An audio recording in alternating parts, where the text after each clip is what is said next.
ဒီမိန်းကလေးလေးဟာသူမကြုံတွေ့ရတဲ့မပျော်ရွှင်စရာအတွေ့အကြုံတွေကိုနေ့စဉ်ဒိုင်ယာရီထဲမှာရေးမှတ်လေးရှိပါတယ်မိဘတွေကတော့သူမမသိအောင်ဒိုင်ယာရီကိုဖတ်ပြီးကျောင်းမှာသူမကိုအနိုင်ကျင့်နေတယ်ဆိုတာသိရှိသွားကြပါတယ်နောက်တစ်နေ့မှာပဲသူမကိုအပြစ်ပြောအလောင်းပြောလုပ်နေတဲ့ကျောင်းသားတစ်ယောက်ကျောင်းပြောင်းသွားတယ်ဆိုတာသူမသိလာပါတယ်တနေ့မှာတော့ကိုယ်တိုင်ကိုဆွေမျိုးဖြစ်တယ်လို့ပြောတဲ့လူတစ်ယောက်ကသူမစီလာပြီးအခန်းတစ်ခန်းမှာဘယ်သူနေရလဲဆိုတာမေးပါတယ်သူမမသိဘူးလို့ပြန်ပြောချိန်မှာအဲ့ဒီလူကမိဘတွေကိုတတိထားဖို့ချိုးသားစွာပြောသွားပါတယ်အဲ့ဒီနေ့မှာပဲသူမဟာစူးစမ်းဖို့အတွက်စာသင်ခန်းကနေစောစောထွက်လာခဲ့ပါတယ်အခန်းကိုရှာဖွေချိန်မှာတော့အစုတစ်ခုကိုတွေ့ပေမဲ့တကားဖွင့်မရတဲ့အတွက်တရင်ပေါက်ကနေဝင်ဖို့ကြိုးစားခဲ့ပါတယ်အခန်းတွင်ဝင်လိုက်ချိန်မှာတော့ယောက်ျားလေးတစ်ယောက်ရဲ့အခန်းဖြစ်နေပြီးဓာတ်ပုံတစ်ပုံကိုတွေ့ရှိခဲ့ပါတယ်အဲ့ဒီချိန်မှာပဲသူမအမေပြန်လာပေမဲ့သူမကိုအခန်းထဲမှာမတွေ့တဲ့အတွက်သူမကရေချိုးနေတယ်လို့လိမ္မာစွာဟန်ဆောင်ပြီးကိုပြုမှုကိုဖုံးကွယ်နိုင်ခဲ့ပါတယ်ဓာတ်ပုံတွေကယောက်ျားလေးနဲ့ပတ်သက်ပြီးအရေးကြီးတဲ့လှုပ်ဝက်ချက်တစ်ခုရှိနေမယ်လို့သူမတန်တရားဝင်လာပါတယ်အမှန်တရားကိုသိချင်လို့နောက်တစ်နေ့မှာသူမဟာချမ်းသာကြီးမားတဲ့အဖွားအိမ်ကိုတွားရောက်ခဲ့ပါတယ်ဒါပေမဲ့အဖွားကအလွန်စိတ်လှုပ်ရှားပြီးမအေးမသာဖြစ်လာပါတယ်နောက်တစ်ချိန်ထပ်ပြီးသူမရဲ့ခံစားချက်တွေကိုဒိုင်ယာရီထဲမှာရေးမှတ်လိုက်ပါတယ်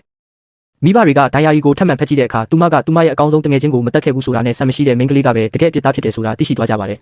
နောက်တစ်နေ့မှာတော့ဆံမမရှိတဲ့မိန်းကလေးပျောက်ဆုံးသွားပြီဆိုတဲ့သတင်းကိုသူမလက်ခံရရှိခဲ့ပါတယ်